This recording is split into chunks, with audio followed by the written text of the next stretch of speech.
ನಮಸ್ಕಾರ.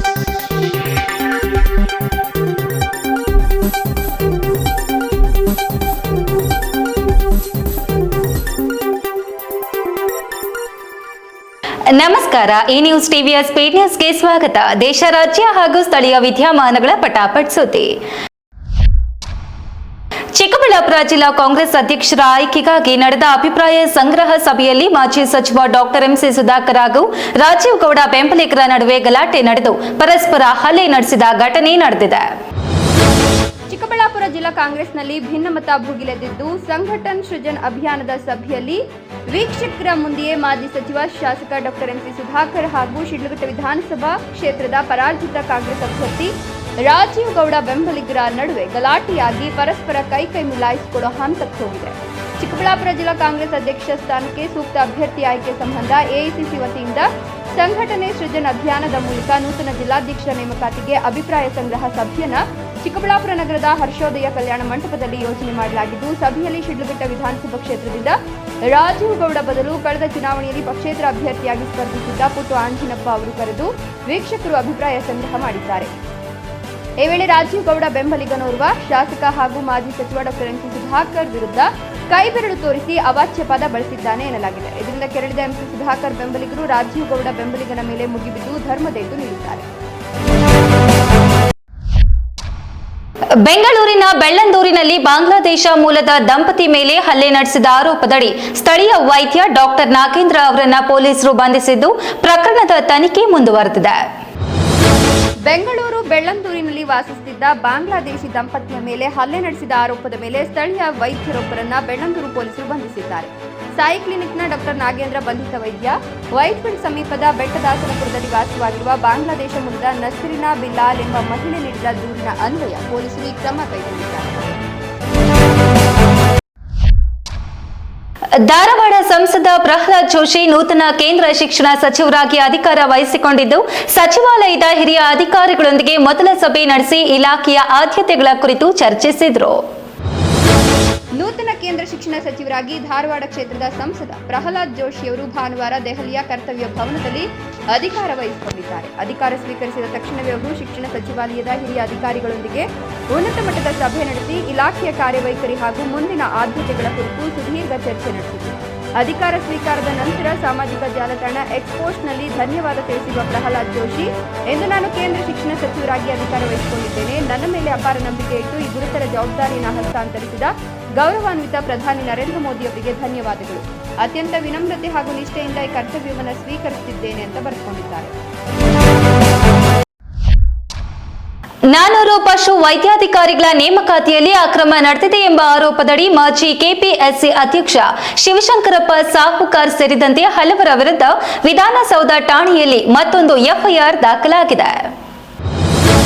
400 ಪಶು ವೈದ್ಯಾಧಿಕಾರಿಗಳ ನೇಮಕಾತಿ ಪ್ರಕ್ರಿಯೆಯಲ್ಲಿ ಅಕ್ರಮ ಆರೋಪ ಸಂಬಂಧ ಮಾಜಿ ಅಧ್ಯಕ್ಷ ಶಿವಶಂಕರಪ್ಪ ಸಾಹುಕಾರ್ ವಿರುದ್ಧ ಮತ್ತೊಂದು ಎಫ್ಐಆರ್ ದಾಖಲಾಗಿದೆ.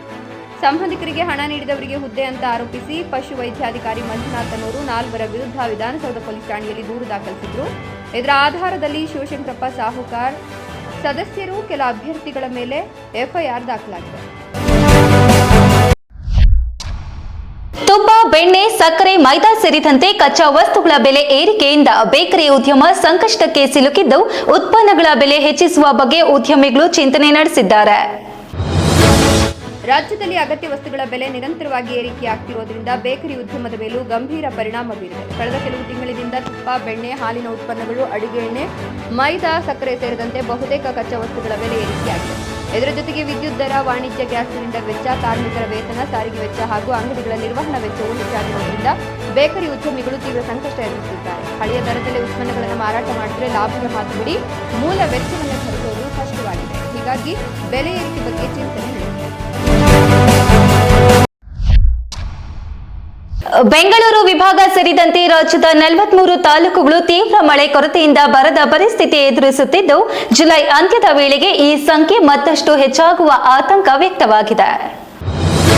ಬೆಂಗಳೂರು ವಿಭಾಗದ 37 ತಾಲೂಕುಗಳ ತೀವ್ರ ಮಳೆ ಕೊರತೆಯಿಂದ ಗಂಭೀರ ಬರ ಪರಿಸ್ಥಿತಿಯನ್ನು ಎದುರಿಸುತ್ತಿದ್ದು, ಒಟ್ಟು 57 ತಾಲೂಕುಗಳ ಪೈಕಿ 43 ತೀವ್ರ ಮಳೆ ಕೊರತೆ ವಿಭಾಗಕ್ಕೆ ಸೇರಿವೆ. ಅವುಗಳಲ್ಲಿ 37 ತಾಲೂಕುಗಳಲ್ಲಿ ಸತತ 3 ವಾರಗಳಿಂದ ಅತಿ ಕಡಿಮೆ ಮಳೆ ಅಥವಾ ತೀವ್ರ ಒಣಹವೆಯ ಪರಿಸ್ಥಿತಿ ಮುಂದುವರೆದಿದೆ. ಜುಲೈ ಅಂತ್ಯದ ವೇಳೆಗೆ ರಾಜ್ಯದಲ್ಲಿ ಇಂತಹ ತಾಲೂಕುಗಳ ಸಂಖ್ಯೆ 100ಕ್ಕೆ ಏರುವ ಆತಂಕವೂ ಎದುರಾಗಿದೆ.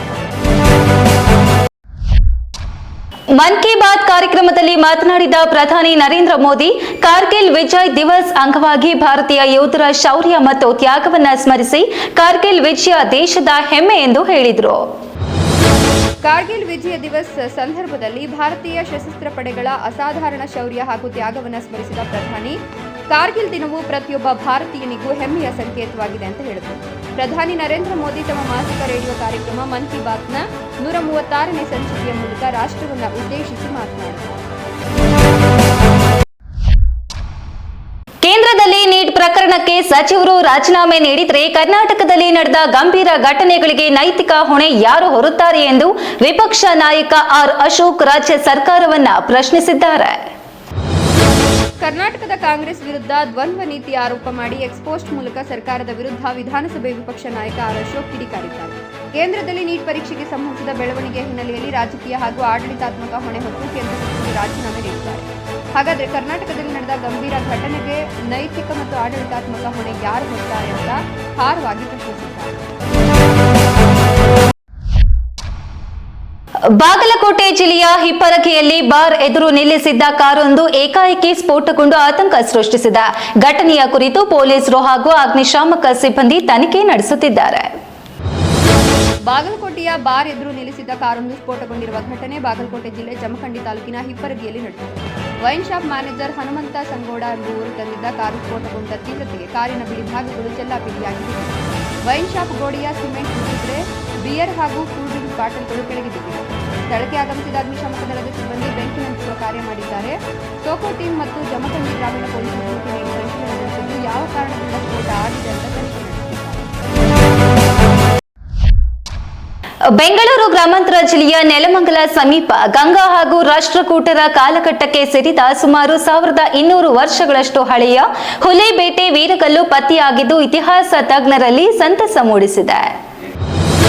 ಬೆಂಗಳೂರು ಗ್ರಾಮಾಂತರ ಜಿಲ್ಲೆಯ ನೆಲಮಂಗಲ ಸಮೀಪದ ಭೈರಸಂದ್ರದಲ್ಲಿ ಗಂಗಾ ಹಾಗೂ ರಾಷ್ಟ್ರಕೂಟರ ಕಾಲಘಟ್ಟಕ್ಕೆ ಸೇರಿದ ಅಪರೂಪದ ಹುಲಿಬೇಟೆ ವೀರಗಲ್ಲು ಪತ್ತೆಯಾಗಿದೆ. ಸುಮಾರು ಕ್ರಿಸ್ತಶಕ 850ರ ಅವಧಿಗೆ ಸೇರಿದ ಈ ವೀರಗಲ್ಲು ಕನ್ನಡದ ಇತಿಹಾಸದಲ್ಲಿ ಮಹತ್ವದ ಆವಿಷ್ಕಾರವೆಂದು ಇತಿಹಾಸ ತಜ್ಞರು ಅಭಿಪ್ರಾಯಪಟ್ಟಿದ್ದಾರೆ. ಸುಮಾರು 8 ಅಡಿ ಉದ್ದ ಮತ್ತು 2.5 ಅಡಿ ಅಗಲ ಹೊಂದಿರುವ ಈ ವೀರಗಲ್ಲು ರೈತ ರಂಗಸ್ವಾಮಯ್ಯ ತಮ್ಮ ಜಮೀನಿನಲ್ಲಿದ್ದ ಯೂಕೋಲಿಪ್ಟಸ್ ಮರಗಳನ್ನು ಜೆಸಿಬಿ ಮೂಲಕ ತೆರವುಗೊಳಿಸಿಕೊಂಡು ಈ ನ್ಯೂಸ್ ಟಿವಿಯ ಸ್ಪೀಡ್ ನ್ಯೂಸ್ ಜೊತೆಗೆ ತಪ್ಪದೆ ವೀಕ್ಷಿಸಿ. ಈ ನ್ಯೂಸ್ ಟಿವಿಯ ಮುಖ್ಯ ಸಂಚಿಕೆ ರಾತ್ರಿ 8:30ಕ್ಕೆ.